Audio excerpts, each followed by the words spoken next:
चला सर्वांना शुभ सकाळ, शुभ सकाळ, शुभ सकाळ.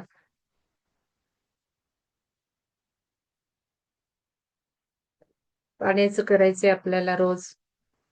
पाण्याला जे हवंय ते अफर्मेशन्स द्यायचं आहे सगळ्यांनी. पाणी चमचा घ्या. मी तो आणायला गेले किचनमध्ये आणि मला वेळ लागला. तर पाण्याला वॉटेक्स करायचं आहे. अफर्मेशन्स द्यायचे. तिसरं टेक्निक आपण ऍड केलंय, की लाळ जी सगळी आहे ती पोटात घ्यायची. लाळेमध्ये सगळे गुणधर्म असतात आणि हे औषधी गुणधर्म आपण बघतो. प्राणी कसे सगळे लाळेनी चाटून चाटून कसं आरोग्य राखतात, जखमा सगळ्या बऱ्या करतात. तेवढीच शक्ती आपल्या पण लाळेमध्ये आहे. तर आपण हे पाण्याबरोबर आता या आठवड्यात लाळ पितोय सकाळी सकाळी. त्यामुळे सकाळी सकाळी आरोग्याचा डोस देतोय आपण. म्हणून तुम्हाला काही निरीक्षण करायला सांगितलेली मी आहेत. तर ती करायची आहेत आवर्जून निरीक्षण. कारण निरीक्षण केले तर फायदा यायला लागतो. बघा, पहिलं की energy goes where focus goes. आपण जर फोकस आपल्या निरीक्षणांवर ठेवला तरच एनर्जी तिथे जास्त जास्त जाणार आहे. आपण जर फोकस ठेवला नाही निरीक्षणांवर, समजा आता काल मी तुम्हाला सांगितलं की बोटांना काय जाणवतंय, तळहाताला काय जाणवतंय, टिपला काय जाणवतंय, ऊर्जा घेतोय हात का फेकतोय, हे सुद्धा महत्वाचं आहे. तर ह्या निरीक्षण करण्याने मग ऊर्जा कळायला लागणार आहे, चेतना वाढणार आहे. नुसतं ध्यान करून काय उपयोग आहे? ध्यानाचा अंतिम उद्देश काय आहे? आपलं असेन्शन झालं पाहिजे ना, आपले विकास झाला पाहिजे. तो कसा होणार आहे? नुसतं ध्यान करून नसतं होत. ध्यानाचे गुणधर्म आपल्यात उतरावे लागतात. मग ध्यानाचे गुणधर्म म्हणजे वैराग्यता, तटस्थता. मग हे जाणवते का नाही जाणवते त्यावरून आपली आध्यात्मिक प्रगती ओळखा म्हटलंय मी. म्हणून आता हा जो चेतनेचा प्रवास आहे तो पण आपण वाढवणारे टेक्निक्स करतोय. तर म्हणून निरीक्षण द्यायचंय. नुसतं पाणी पिऊन काय उपयोग आहे? नाही होणार. तुम्ही निरीक्षण केलं पाहिजे स्वतःचं. पाण्याने काय होतंय? आज आपण व्हर्टेक्स पिलंय, पूर्ण ग्लास पिलाय. काय झालंय? ऊर्जा वाढली का आपली? हे सगळं बघायला पाहिजे ना आपण. तर हे सगळं करा. चला व्हर्टेक्स करून घेऊ. चला, आम्हाला खूप सुंदर मुद्रेचे इफेक्ट्स मिळत आहेत. मुद्रा खूप छान कळत आहे. ऊर्जा खूप छान कळत आहे. हे अमृतमय जला धन्यवाद, धन्यवाद. आमचा चेतना विकास झपाट्याने सुरू झाला आहे. आमच्यामुळे पृथ्वीचाही विकास सुंदर होत आहे. आम्ही सर्वांचे असेन्शन घडवत आहोत. हे अमृतमय जला कृतज्ञता, कृतज्ञता, कृतज्ञता.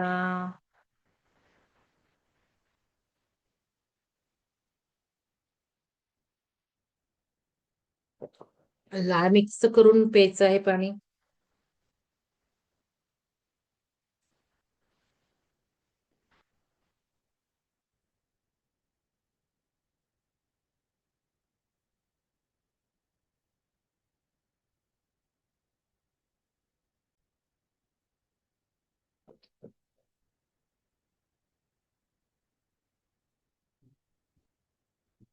स्लाइड दिसते का त्रिकोणाची? हो हो, मॅडम. दिसते. हा. हो. तर आता थोडस काल आपण तीन मुद्रा बघितल्या. धम्मचक्र मुद्रा बघितली, ध्यान मुद्रा बघितली आणि वैराग्य मुद्रा बघितली. तर आता भैरव मुद्रा पण बघितली. 4 मुद्रा झाल्या काल. तर नंतरच्या 3 कळाल्या नाहीत म्हटलंय एक दोन लोकांनी. तर आता बघा, ध्यान मुद्रा महत्वाचीच आहे ना आपल्याला. आणि हा त्रिकोण समजून घेणं खूप महत्वाचं आहे. तर हा त्रिकोण मी तुम्हाला एक्सप्लेन केला. माझ्याकडे डायग्राम नव्हती त्यावेळेला. तर बघा, त्रिकोणाला 3 बाजू असतात. हा त्रिकोण म्हणजे पिरॅमिड आहे. आणि पिरॅमिड आहे, श्रीयंत्र आहे. कारण श्रीयंत्रामध्ये सुद्धा पुष्कळ ट्रायंगल्स म्हणजे पिरॅमिड्स असतात. आपलं हे नाकच आहे. मग नाक म्हणा किंवा पिरॅमिड म्हणा, काय करते धर्तीवर? तर आपल्याला सजीवता, आपण जे जिवंत आहोत, आपली जी चेतना आहे ती जिवंत ठेवलेली. म्हणजे सजगता, आपण जे काय म्हणतो चैतन्य, चैतन्य आपलं ट्रू स्वरूप चैतन्य, हे सगळं जिवंत ठेवलंय या पिरॅमिड्सनी. नैसर्गिक पिरॅमिड जे आहेत, नाकाचं, आपल्या शरीरावरचा, आपले डोंगर, पर्वत, हे सगळं जीवनसृष्टी धर्तीवर ठेवलेली आहे. त्यांनी मेंटेन ठेवली आहे. म्हणजे विष्णूचं जे काम आहे मेंटेनन्स, प्रिझर्वन्स, ते हे पिरॅमिड करतात. आणि पिरॅमिड शक्तीमुळेच आपण जिवंत राहतोय, लक्षात घ्या. कारण नाक नाही तर काय होणार आहे माहिती आहे आपल्याला एका क्षणात. तर हा पिरॅमिड इथे काय दाखवतो ध्यानमुद्रेमध्ये, तर एक जो ट्रायंगलची बाजू आहे बुद्ध संघ. आता बुद्ध म्हणजे एनलाइटनमेंट. आपण जो काही आता आपण सगळा ध्यानाचा प्रवास करत आहे, आपला विकास हवा आहे आपल्याला आध्यात्मिक, तर एनलाइटनमेंट व्हायचंय आपल्याला. म्हणजे आता बघा काल सुलक्षणा मॅडम काल सेशन घेत होते आत्मबोधमध्ये. त्या म्हटल्या बुद्ध, शून्य. मॅडम नेहमी म्हणत असतात ते वाक्य. कारण आपलं स्वरूप तिथे आत्मबोधमध्ये सांगितलेलं आहे. आणि माझं वाक्य जसं मी आता व्हर्टेक्स वॉटरला काही वाक्य दिलीत तुम्हाला, तसं ध्यानातही असतं बुद्ध मी, शून्य मी, शुद्ध मी. तर हे किती जणांनी घोकलंय स्वतःच्या मनाभोवती. तर मॅडमनी काल ते उल्लेख केला. मॅडम म्हणत असतात. तर मी म्हणत असते मी बुद्ध मी, शून्य मी, शुद्ध मी. मग बुद्ध म्हणजे झिरो सुद्धा. बुद्ध म्हणजे आपण काहीच नाहीये. काल ते झालं आत्मबोधमध्ये. आपण शून्य आहोत. मग ही जी अवस्था आहे, शून्य आहोत म्हणजे आपलं अस्तित्वच काही नाही ब्रह्मशिवाय. ब्रह्मांड म्हणजे पूर्ण आपण आहे. आपल्यामध्ये ब्रह्मांड सामावलेलं आहे. तर हा एक पॉइंट म्हणजे बुद्ध किंवा तुम्ही बाजू म्हणा. बुद्ध दर्शवतो आपल्याला एनलाइटनमेंट या ट्रँगलमुळे होते. म्हणूनच हा मुद्रा ध्यानामध्ये फार महत्वाचा आहे. की जी काही चेतना वाढणार आहे, जी काही जाणीव होती. काहींनी लिहिले बघा. मी सूक्ष्म वाचत असते सगळ्यांचं. काहींनी लिहिलंय आम्हाला एनर्जी फ्लो जाणवला. हा पूर्ण एनर्जी जबरदस्त खेचणार आहे माहिती का? हा अंगठा जेवढा सरळ ठेवता येईल तेवढा ठेवायचा आहे तो. आणि हाच अंगठा, हाच त्रिकोण, हेच 3 बिंदू एनर्जी खेचतात. आणि हेच सत्य आहे धर्तीवरचं सुद्धा. तर हे जाणवलं पाहिजे हातामध्ये ट्रायंगलमध्ये काय होतंय ते. तर हे एनलाइटनमेंट अवस्था. हे एक पॉइंट किंवा एक बाजू बुद्ध. तर दुसरं संघ. संघ म्हणजे कमिटी. आपण बघितलं बुद्धांनी संघातून काम केलंय. आपणही संघातून काम सुरू केलंय आता. पूर्वी ध्यानधारणा बुद्धाच्या पिरियड नंतर ग्रुपनी न करता चार भिंतीच्या आत लोकं करायला लागली. फार थोड्या वेळ कधीतरी ते एकत्र जमायचे. पण आज जिकडं-तिकडं बघाल तर तुम्ही ग्रुपमधनंच ध्यानधारणा होतीये, ऑनलाईन होतीये, ऑफलाईन होतीये. आता संघातून का काम करायचंय? ग्रुपमधून का काम करायचंय? तर लक्षात घ्या हे सगळे समजा एवढे माणसं बसली ध्यान करायला. आपण पिरॅमिडमध्ये ध्यान करतो. त्यावेळेला काय होतं, आपण आता ऑनलाईन पण करतो. ऑनलाईन सुद्धा त्या प्रोसेस होतात. पण ऑनलाईनमध्ये कमी होतं, की जे ऑफलाईनमध्ये जास्त होतं. म्हणूनच पिरॅमिडला येऊन एकत्र ध्यान करायला खूप महत्त्व आहे. इथे काय होतं, ज्यावेळेला समान उद्दिष्टाने 2 व्यक्ती जवळ बसतात. समान उद्दिष्ट असतं ध्यान करायचंय, चेतना वाढवायची, ऊर्जा वाढवायची. आपण मुद्रा करतो, काही तुम्हाला मी सांगते, तिथे अफर्मेशन्स देते. तर सगळ्यांचे विचार ते असतात. त्यामुळं सगळ्यांचे विचार एकच होतात. त्यामुळं लॉ ऑफ स्क्वेअर आपण जो लॉ ऑफ 1 मध्ये शिकलो, की लॉ ऑफ युनिव्हर्सचे नियम शिकलो आपण. लॉ ऑफ 1 पुस्तक आपण जे वाचन केलं, त्याच्यात युनिव्हर्सचे नियम वाचले. तर युनिव्हर्सल लॉ ऑफ स्क्वेअर तयार होतो. म्हणजे 2 व्यक्ती ध्यान करतायत, तर 4चा इफेक्ट नाही येणार. 400चा इफेक्ट येणार. भरपूर 4 पेक्षा जास्त इफेक्ट येणार. आणि मग या ज्या वेव्हज होतात, आपण बघितलं आता एनर्जी आपण खेचून घेतोय, आपल्या भोवतीचं फील्ड तयार होतंय, मॅग्नेटिक फील्ड तयार होतं, इलेक्ट्रिक फील्ड तयार होतं. हेच शेजारच्या व्यक्तीचं होतं, हेच शेजारच्या व्यक्तीचं होतं. आणि लॉ ऑफ स्क्वेअर म्हणजे इथे ट्रिमंडस लाखो, करोडो एनर्जी तयार होतात. आणि या सगळ्या ह्याचा आपल्याला इफेक्ट होतो. जो मी म्हणते 8 दिवस तरी टिकतोच टिकतो. आणि या 8 दिवसमध्ये आपण जर हायर एनर्जीत राहिलो, तर किती आपल्या जीवनामध्ये आपण काय-काय छान-छान पेरणार आहे. त्या 8 दिवसात जरी इफेक्ट नाही आला, तर त्या 8 दिवसामध्ये आपण जी एनर्जी गाठलेली आहे, जास्त ठेवलेली आहे स्वतःची, त्यामुळे कितीतरी गोष्टी पेरल्या जातात युनिव्हर्समध्ये आणि त्या जीवनात आपल्या खेचून घेतो. आता हे नुसतं आपल्यापुरतं झालं, पण युनिव्हर्ससाठी आपण काय करतो? आपण सामूहिक चेतना आता तर या महाशिवरात्रीला खूप फोकस करणार आहे आपण. काही गोष्टींवर, काही टेक्निक्सवर. तर इथे आता महाशिवरात्रीला कार्यक्रम म्हणजे कोर्स नाहीये ना, त्यामुळे भरपूर वेळ आहे. ध्यानालाही भरपूर वेळ आहे आणि बाकीचे टेक्निक्स करायला भरपूर वेळ आहे. तर त्यामुळं इथे काय तयार होणार आहे? ठीक आहे, आपला फायदा आपण बघितला. घरी गेल्यावर सगळी एनर्जी झाली. पण इथे सुद्धा ही ब्रह्मांडात काय-काय सोडणार आहे? लॉ ऑफ स्क्वेअरनी कोट्याधी वेव्हज आपण ब्रह्मांडात सोडणार आहोत. सोडतो संघामध्ये. म्हणून हा संघ महत्वाचा इथे आणणं. आपल्या या ध्यान मुद्रेमध्ये ट्रायंगलला आणणं. आणि आपण आता जे काही बसतोय ध्यान करायला, ते संघातून त्यामुळे बसतोय. संघाला महत्वाचं आहे आणि आता संघाचीच चेतना पुढे जाणार आहे. एकट्या-दुकट्याची फार स्पीडनी वाढणार नाहीये, जी ग्रुपमधनंच होणार आहे. म्हणून मी म्हटलं एक ग्रुप ध्यान कंपल्सरी करायचं, एक सिंगल ध्यान कंपल्सरी करायचं. 2 म्हणजे ध्यान आपल्या रोजच्या जीवनात झालेच पाहिजेत. हा संघ आणि तिसरा धर्म. मग धर्म म्हणजे गुड लॉ म्हणजे चांगले-चांगले धर्माचा अर्थ मी सुरुवातीला सांगितला. आपण फार वेगळा अर्थ धरतो. हिंदू धर्म, ख्रिश्चन धर्म तसा तो धर्माचा अर्थ नाही. तसा आता लावला जातो. आपला धर्म मनुष्य धर्म आहे. आपण या धर्माला का जाणून घ्यायचंय ध्यान मुद्रेमध्ये? तर मनुष्यासाठी, पृथ्वीसाठी आपण चेतना सोडतो. आपण बघतो तुम्हाला ध्यानाच्या शेवटी सगळ्या स्टेप शिकवल्यात शिवसाधक ध्यानामध्ये. शेवटी आपण काय करतो? तर हे सगळं आपण चेतना, सामूहिक चेतना ही पेरतो आपण.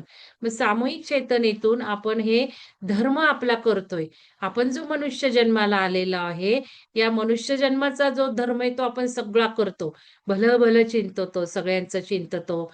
आपल्या पृथ्वीचं, आपल्या प्लॅनेटचं, आपल्या आजूबाजूचं, आपल्या घरातल्या लोकांचं, घरापासून जिल्हा, जिल्ह्यापासून स्टेट, स्टेटपासून भारत, भारतापासून सगळा पृथ्वी, पृथ्वीपासून सगळा प्लॅनेट, प्लॅनेटपासून सगळं आपलं ब्रह्मांड, मग मल्टी युनिव्हर्स हे सगळं धर्म आपण बजावत आहोत. ह्याची जाणीव करून हे ध्यान करायचं असतं. आता जे काही शिकवत असते ते जाणीव ठेवून ध्यान करायचं. हा पहिला टप्पा गाठता आला पाहिजे. प्रत्येक वेळेला. ते काही ध्यान मुद्रेतच केलं पाहिजे असं काही नाही. कुठल्याही ध्यानाच्या वेळेला तुम्ही ज्यावेळेला ध्यान मुद्रा कराल, त्यावेळेला हे सगळं फोकस मनात आणून ध्यान केलं, तर ऊर्जा जास्त खेचणार आहे. कारण इथे तुम्ही धर्मावर फोकस ठेवलाय. तुमचा धर्म तुम्ही सगळं करताय. म्हणजे अजून जीवनशक्ती, अजून चेतना तुम्ही खेचणार आहात. अजून ऊर्जा खेचणार आहात. Energy goes where focus goes. तुम्ही संघाचा अर्थ जाणून घेताय. आपल्यामध्ये एकजूट झाली पाहिजे ना. आपण आता युनिटीकडे चाललोय. म्हणून संघातून आपला ग्रोथ होणार आहे. संघातून एनर्जी डायनॅमिक्स आपली ग्रुप एनर्जी वाढत जाणार आहे. पण हे मनात आणलं तर ध्यानातून, की बाबा इथे मंगलदेन बसली, इथे सुलक्षणा मॅडम बसल्यात, इथे अमृता मॅडम, इथे श्रद्धा मॅडम असं म्हणत जसं मी माझ्या प्रत्येक ध्यानाला तुम्हाला 2दा-3दा ऊर्जा पाठवते पार्टिसिपंट बघून. मी नाही तुमच्यासारखी ध्यान करत बसत. मी इथे लगेच पार्टिसिपंटला जाते. तुम्हाला काही वेळेला म्युझिक बंद होताना कळतं बघा. कारण मी इथे पार्टिसिपंटला क्लिक केलं, की लगेच म्युझिक बंद होतं. मग मला काहीतरी तोंडाने सूचना द्यावी लागते. काही वेळेला होतं तसं, काही वेळेला नाही होत. मग पार्टिसिपंट बघत प्रत्येकाची नावं वाचत मी वेव्ह जनरेट करतीये. प्रत्येकाकडे मी वेव्हज पाठवते. त्यामुळे बघा नवीन-नवीन साधक सुद्धा आता जॉइन झालेले म्हणे, "मॅडम तुम्ही नसला ध्यानाला, की आम्हाला एवढी एनर्जी मिळत नाही." नवीन असणारे साधक म्हणतात. मी म्हटलं, "असं काही नाही हो, कोणी पण घेत असेल कोऑर्डिनेटर, तरी तो चेअर असतोच ना. ते चेअर असते. त्या चेअरकडे येतीच ऊर्जा. असं काही नसतं, असं मी त्यांना सांगितलं. पण ह्याला थोडासा फरक पडत असेल, की मी जे नावं वाचवते, मी जे वेव्हज पाठवते, तेवढं राहत असतील. पण जी काही आपली गाईडिंग ऊर्जा आहे, एझोटेरिक सपोर्ट आहे, तो त्या चेअरला येतोच. जो कोणी बोलतोय, जो कोणी कोऑर्डिनेट करतोय, जो कोणी खुर्चीत बसलाय त्या कोऑर्डिनेशनच्या, संघाच्या लीडर्सच्या, त्या संघाच्या लीडरला सगळं येणारच आहे. बोलायला उभा जरी झाला, तरी तो बोलणार आहे. ध्यान घ्यायला जरी तो बसला, उभा राहिला, तरी त्याला येणार आहे. कारण मला काही ध्यानामध्ये ज्यावेळेला मी काही उत्स्फूर्त ध्यान घेते, त्यावेळेला मला काय येतं, वर्णच येतं ना. पिरॅमिडमध्ये सुद्धा वर्णच येतात ना सगळे. मी काही ठरवलेलं नसतं. एखादा फक्त थीम ठरवते बास. पहिल्या-पहिल्या सूचना माझ्या येतात. नंतर जे काही येतात ते मी बोलत जाते. माझं मलाच माहिती नसतं. मग त्यामुळं हे संघातनं होतं आणि म्हणून हे सगळे भाव आणून जर बसायचे. हा पहिला टप्पा झाला. पण नंतर काय? आपण ध्यानातून उठलोय. ध्यानानंतर आता आपलं जीवन सुरू झालंय. तुम्हाला मी शिकवतीये, की ते सुद्धा मनात आणा. इथे जे काही टेक्निक करतोय, ते दिवसातून 2-3 वेळा करा. ते लिहा. आता शिवसाधकमध्ये एकाने लिहिलं नाही दिवसात ते अनुभव सांगा.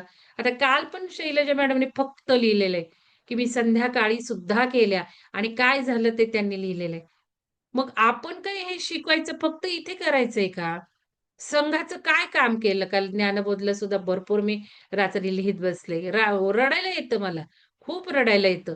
एवढं मॅडमनी पुस्तक वाचलं, जीव घेऊन, वेळ देऊन, आजारी असताना घेऊ नका म्हटलं तरी. आणि आपण काही संघातल्या लोकांनी केलं. एक तिथे कमेंट नाही. बरं तुम्हाला आवडलं नाही, तुम्हाला डोक्यावरून जातं. तुम्ही तेवढं म्हणायचं तरी होतं, "मॅडम पुस्तक संपलं, आम्हाला तुम्ही इंट्रोडक्शन दिलं, आम्हाला काही दिलं आमच्यासाठी." काही धन्यवाद आहे. आपण लॉ ऑफ ग्रॅटिट्यूड शिकलो, कृतज्ञता शिकलो, ॲप्रिसिएशन शिकलो. आपण काय करतो मग हे संघाचं काम? संघ काही इथे फक्त ध्यानापुरता, नुसतं बसण्यापुरता एकत्र. 40 आकडा आपला ऑप्टिमम आपण इंटरनॅशनल पुस्तकात वाचलेले बघा, 44 आहेत. बघा तुम्ही 30च्या वर आणि 50च्या आत आपला असा ऑप्टिमम संघ आहे, लक्षात घ्या.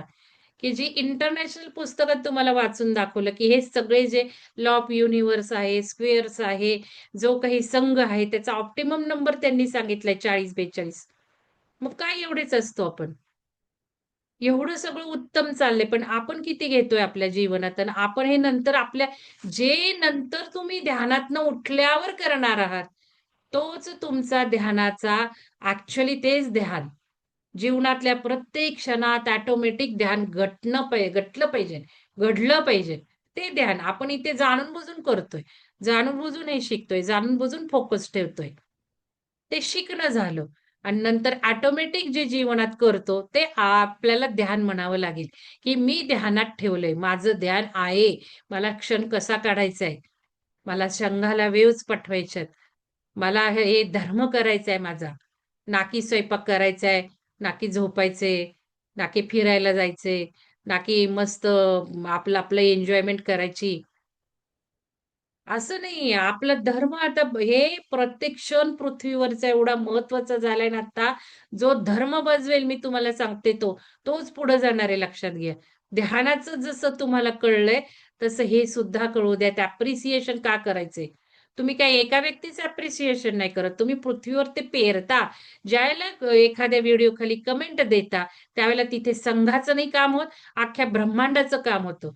ती कमेंट तुमची त्या YouTube खाली ब्रह्मांडाच्या डिजिटल पुस्तकात जाणार आहे. तिथे छापली जाते.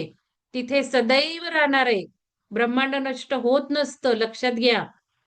तिथे तुमची करणी, तुमचं कर्तृत्व, तुमचं कर्म हे पेरलं जाणार आहे स्टॅम्प रुपी. एवढं सगळं सांगतेय आणि फक्त 2-3 जीवच तिथे कमेंट मारतात. मोठ्या-मोठ्या कमेंट मारायची काही गरज नाही. छोटी कमेंट मारा. काय मारायची तेही शिकवलेलं आहे. आम्ही ध्यान करतो, तुम्ही ध्यान करा. ध्यानाने आमचं आयुष्य सुधारलं, तुम्ही सगळ्यांनी ध्यान करा. एक ओळ लिहायला किती वेळ लागतो? ते पण कॉपी करून ठेवलं, पास केलं. किती वेळ लागणार आहे लेक्चर? तेवढं ते लोकांपुढे जाणार आहे. तुम्ही जेवढे लाइक आणि कमेंट तेवढं ते लोकांपुढे जाणार आहे. तेवढं तुम्ही ह्या संघाच्या मध्ये, तुम्ही धर्माच्या मध्ये आणि तुम्ही त्यामुळे एनलाइटनमेंटमध्ये रोज अमृत टाकत असता एखाद्या सागरात. सागर बिंदू-बिंदूनी होतो. कर्माचा हा सगळा जो काही पोतडी आहे, कारण शरीर हे सगळे ह्यानी होतंय. कारण शरीर काय धापकन एक बॅगेज घेऊन येतो का आपण? आपण मागच्या जन्माचं सगळं पोतडं घेऊन येतो कारण शरीरामध्ये. हे सगळं शिकलंय. अमृता मॅडमनी सांगितलंय. आता आत्मबोधमध्ये पण झालं. मग हे काय नुसतं ऐकण्यापुरतं आहे काय, सोडून देण्यापुरतं? काय कर्माचा गाठोडा आपण इथे बांधतोय थेंबा-थेंबाने? किती लाईक देतो, किती कमेंट, साध्या-साध्या छोट्या-छोट्या गोष्टी आहेत. ग्रुपवर एवढं सुंदर लिहिताय, आपण वाचतो का? आपण पुढे जातो का? हे फार महत्वाचं आहे लक्षात घ्या. एवढा ट्रायंगल नुसता हे नाहीये, हे आचरणात आलं पाहिजे ना आपल्या. आणि एवढं तर मला नाही वाटत कोणी सांगतं सगळं तत्वज्ञान किंवा सायन्स. काय तुम्ही ब्रह्मांडात फिरता, एक वेव्हज किती अख्ख्या पृथ्वीला वेढा मारून येते आपण बघितलं एका सेकंदात. एक विचार. एवढं सगळं शिकतो आणि किती विचार आपण सोडतो आणि काय करतो? ग्रुपवरचे अनुभव सुद्धा लोकांचे वाचून आपण प्रश्न आपण बघत नाही, काय भान ठेवत नाही, मुद्रांची नावं लक्षात ठेवत नाही. बरं तिथे व्हिडिओ केलेला आहे. थोडा तो व्हिडिओ बघावा, मुद्रांचं नाव आपल्याला आठवत नाही, तर काही पण लिहायचंय का? लिहिण्याचा उद्देशच काय आहे तो? तर चला आता ध्यान करूयात. नुसतं ध्यान मला त्यामुळे आता चिडचिड यायला लागली. मला असं वाटतं हे ध्यान प्रकरण बंद केलं पाहिजे. कारण खूप 3 वर्ष झाले, पुढे जाईनाच झालेत आता.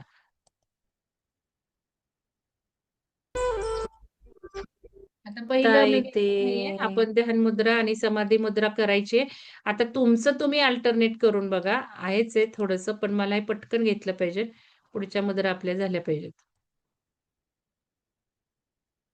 बघा आता निरीक्षण करा ऊर्जा शांत स्तरावर बसून घ्या. डोळे मिट एनर्जी फ्लो किती होत आहे. या ट्रायंगलचा इफेक्ट तुम्हाला जाणवलाच पाहिजे. हे अंगठे इथे हॉरिझॉन्टल दिसतात ते व्हर्टिकल पाहिजेत. आकाशाच्या दिशेने अंगठे पाहिजेत. लक्षात घ्या. यांच्या बोटांवर, अंगठ्यांवर, तळव्यांवर. तर मला वाटतं आता काय हे ध्यान फरक मुद्रा वाटतो घेण्यात ताई अर्थ नाहीये. भैरव मुद्रा तुम्हाला फक्त अंगठे एकमेकांवर ठेवायचे. बघून घ्या. आणि हा ट्रायंगल असा उंच आकाशात हे अंगठे गेले पाहिजेत. तर हे भैरव मुद्रा आणि हे आता भैरव मुद्रा म्हणजे काय आहे? तर आपण हा ट्रायंगलच मिटवून टाकलाय. तर कोणीही मला जे वाक्य हवं होतं ते लिहिलं नाही. मी सांगितलं होतं, की मुद्रांचे इफेक्ट काय-काय बघायचे. काही मुद्रा आपल्याला खूप रिलॅक्स करून जातात. काहीच वाटलं नाही म्हणजे काय वाटलं? तर हे भैरव मुद्रेमध्ये आपण शांत होऊन जातो. ऊर्जा फ्लो एवढा येत नाही. आपल्याला सहजता येते. हाताच्या मुद्रेमध्ये खूप सहजता जाणवते. तर हे भैरव मुद्रा. कारण बघा आपल्याला ध्यान मुद्रा आपण जर केलं तर किती वेळ राहणार आहे? अंगठे दुखायला लागतात तो एनर्जी खेचून. ते भरून येतात, जड होतात. आता मी तुम्हाला सांगितलं मुलांचे इफेक्ट सांगते. मुलांनी पण काही शब्द वापरले छोटे-छोटे. 1ली, 2रीतली मुलं सुद्धा बोलली. एक मुलगा तर म्हटला, "मॅडम हवा इकडनं आली, हातातनं इकडनं काहीतरी आलं, तिकडं गेलं. तिकडनं काहीतरी आलं, इकडं गेलं." आम्ही हसलो. म्हणजे त्या मुलाला कळलं 2रीतला मुलगा होता तो. त्या मुलाला कळलं, की या हातातनं काहीतरी निघून त्या हाताकडे जातंय आणि त्या हाताकडनं निघून इकडं म्हणजे फील्ड तयार झालेलं शब्द त्यांना वापरता येत नाही. कोणी वारा म्हटलं, कोणी चुरचूर म्हटलं, कोणी आग म्हटलं, कोणी जड, जड झालेले 2-3 जण म्हटले. आणि कोणी काय-काय शब्दप्रयोग वापरले. आता ते खूप सुंदर मुलांना सुद्धा अनुभव आले. मग तसं इथे तुम्हाला ऊर्जेचा एवढा अनुभव येत नाही, पण सहजता येते. छान वाटते. हा थोडा वेळ ठेवू शकता, हा जास्त वेळ ठेवू शकता. पण ह्याच्याही पेक्षा मी ग्रंथिता मुद्रा तुम्हाला सांगितली. मला तर ग्रंथिताच मुद्रा आवडते आणि ती पण तुम्ही करून बघितली असती तर काही हरकत नाही, कारण मागच्या वेळेला घेतलेली आहे ती. तर ते आता शेवटची मुद्रा कळाली नाही तुम्हाला, वैराग्य मुद्रा. मी आता ह्याचे इफेक्ट नाही घेते. थोडंसं वैराग्य मुद्रा आता हे हात आहेत ना, हे क्लिअर दिसले नाही. आता मला हे पिक्चर मिळालं नाही. कारण जे काही पिक्चर्स आहेत सगळे ते ज्ञान वैराग्य मुद्रेचे आहेत लक्षात घ्या. आणि ज्ञान वैराग्य मुद्रा मला नको होती. ज्ञान वैराग्य मुद्रा म्हणजे काय? तर उजवा हात आहे ना, तो ज्ञान मुद्रेत करायचा. ज्ञान मुद्रा किंवा चिन्ह मुद्रा आपण म्हणतो. अंगठा आणि तर्जनी गोल करायचा सर्कल आणि बाकीचे 3 बोटं सरळ. तर ज्ञान वैराग्य मुद्रेमध्ये सगळीकडे तुम्ही जर बघितलं तर वैराग्य मुद्रा तशी सांगितली आहे. उजवा हात ज्ञान मुद्रेमध्ये छातीजवळ ठेवायचा आणि डावा हात फक्त असा पसरून मांडीवर ठेवायचा. पण ती वैराग्य मुद्रा नव्हत्या. सगळे म्हणजे तुम्ही जर बघितलं इकडं-तिकडं तर चुकीचं पण आहे. भरपूर चुकीचं आहे. पण मला रेझोनेट झाल्याशिवाय मी काही ते घेत नसते. मला वैराग्य मुद्रा दोन्ही हातांनी वैराग्य पाहिजे. कारण उजवा हात जेव्हा आपण हृदयावर ठेवतो त्याला वैराग्य कसं होईल? कारण आपण बघितलं हृदयाचं फील वाढायला लागतं. आणि डावा हात आपण ठेवतो. पण इथे पण उजवा हात ठेवायचा. मग परत कन्फ्युजन हृदय ध्यानाला होणार. आधीच मला म्हटले हृदय ध्यानाला उजवा हात दाखवलाय. मी त्यावेळेला म्हटलं म्हणजे असे पण ज्ञान पाजळणारे बरेच असतात ना, मॅडम तुम्ही डावा हात कसा सांगितला? आम्हाला उजवा हात दिसला. अरे, मी सगळे कॉम्बिनेशन करते. मला जे रेझोनेट आणि डावाच हात प्रॉपर आहे. कारण हृदय डावीकडे असतं.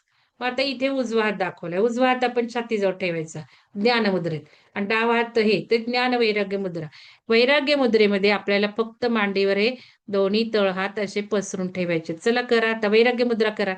आता काय होणार आहे वैराग्य मुद्रेमध्ये? खूप सहज वाटणार आहे. पण इथे ऊर्जा फ्लो होणार आहे. बघा, काही जण म्हणतात, की तळ हाताला ऊर्जा खेचून घेतली. त्यांनी आज परत बघायचंय आणि मला कन्फर्म करायचंय. 2 का 3 व्यक्तींनी लिहिलंय, की ऊर्जा खेचून घेतली हाताने. हे ज्या वेळेला तुम्ही असे तळहात ठेवता, ज्या दोघा-तिघांनी लिहिलंय ऊर्जा खेचून घेतली वैराग्य मुद्रेत, त्यांनी आज कन्फर्म करायचंय आणि ग्रुपवर सांगायचंय. 1-2 व्यक्तींनी लिहिलेलं आहे, की ऊर्जा सगळी निघून जात होती, हातातून बाहेर पडत होती. ऊर्जेचा फ्लो नीट जाणून घ्या. ऊर्जा बाहेरही पडणार आहे, ऊर्जा खेचूनही घेणार आहे, दोन्ही होणार आहेत. पण मला कन्फर्म करायचंय त्यांनी, मग मी पुढचं बोलेल उद्या. कारण ऊर्जा खेचून घेता म्हणजे काय? ऊर्जा हातातून बाहेर पडते म्हणजे काय? हे मला कळलं पाहिजे कोणाचं काय होतंय ते. तर आज मला सांगायचे आजचा पहिला प्रश्न हा आहे. वैराग्य मुद्रेमध्ये ऊर्जा खेचून घेतली इकडनं आतमधनं हाताने हातामध्ये आत शरीरात का ऊर्जा बाहेर फेकली जात होती बघायचंय चला करूयात. भावनिक समतोलता वाढवतो. आता वैराग्य म्हणजे सगळं वैराग्यच आपल्याला मिळणार आहे. काहीच तिथे वाटणार नाहीये. मन शांत होणार आहे. विरक्ती येणार आहे. इच्छा मरणार आहेत आपल्या. मोह मरणार आहे. तटस्थता वाढणार आहे. हे सगळं नावाप्रमाणे घडणार आहे. पसरून ठेवा. हात नीट दिसत नाही चित्रामध्ये. पण मांडीवर ठेवून पसरवायचे. मांडीवर ठेवायचे. गुडघ्यांवर ठेवायचे. खाली बिली काही करायचं नाहीये. भावनिक समतोल वाढतो.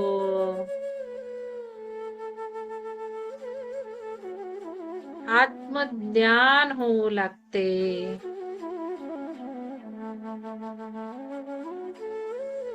मनावर ताबा मिळवून शांती मिळते.